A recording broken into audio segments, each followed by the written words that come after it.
ऐसा ज़रूरी नहीं है कि किसी व्यक्ति की बात आप तब मानो कि उसने ज़िंदगी में कुछ उखाड़ा हुआ है। क्या पता उसने कुछ ऐसा उखाड़ा हुआ हो जो आपको दिखाई ना दे रहा हो आंखों से।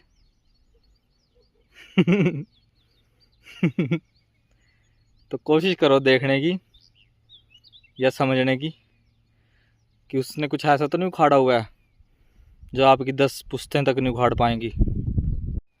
बैंक हमारे जमा पैसे को लेकर दूसरे लोगों को लोन देते हैं और उस लोन से और ज़्यादा मोटा ब्याज कमाकर थोड़ा सा हिस्सा जो जमा करते हैं बैंकों में उनको दे देते हैं, बाकी अपने पास रखते हैं।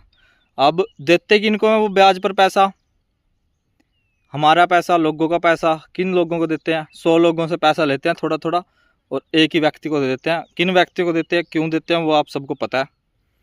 तो अगर इंसानों में मतलब जो रिटेलर्स हैं उनमें ढंग की अकल होती, बैंकों के पास ना जमा करते पैसा, क्योंकि सरकार उन्हें एक ट्रस्ट देती है, अपना भरोसा देती है कि हाँ आप लोग हमें पैसा दो, आपका पैसा सेफ रहेगा। जब आप पैसा कमा रहे हो वो छाप रहे हैं बैठ के। सब लोग बोलते हैं स्टॉक मार्केट तो जुआ है, इसमें तो पैसा जुआ की तरह लगता है, पैसा डूबता ही है। आप लोगों को पता है बेस ऑफ स्ट्रक्चर क्या होता है, चेंज ऑफ करैक्टर क्या होता है, इंड्यूसमेंट क्या होती है, सपोर्ट क्या होता है, resistance, open AI, open interest, call put क्या होता है पता है?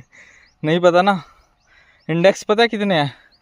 नाम सुना है कभी? Fin Nifty, Sensex, Nasdaq, Dow Jones, Dow futures, Nifty 50, Nifty 500, S&P। पता है क्या होता है? आप लोग जुआ सोच के मार्केट को अपना पैसा बैंकों को देते हो और बैंक इन्हें स्टॉक मार्केट में लगाता है। क्यों? क्योंकि जो जितना बड़ा वो उतने ही फ़ायदे में। तो आप बैंकों को बड़ा बनाते हो जाकर पैसे अपने दे देकर। तुम्हें 4%, 2%, 3% इंटरेस्ट दे देते हैं, खुद 40, 60, 70 परसेंट इंटरेस्ट निकालते हैं। क्यों? क्योंकि मेजोरिटी में पैसा इकट्ठा होता है उस पर। अगर इंसानों में ढंग से अकल होती ना, बैंकों के पास पैसा ना रख के खुद अपनी सोसाइटी डेवलप करते, लोगों की खुद हेल्प करते, लोगों को भीख मांगने की ज़रूरत नहीं होती बैंकों के पास। और एक बार बात बता दूं, जिन भी लोगों ने बैंकों से पंगा लिया है ना, सबकी इतनी ब्रूटली डेथ हुई है। अडोल्फ हिटलर का कभी मैं भी ब्रह्म तू भी ब्रह्म है, तो ये केवल एक जानकारी, लेकिन जब आप इस पर चिंतन करोगे ना तो ब्रह्म में ही रह जाओगे। और अगर ब्रह्म में नहीं रहोगे तो भ्रम में रहोगे, और अगर भ्रम में रहोगे तो जान ही नहीं पाओगे मृत्यु और जीवन के बारे में।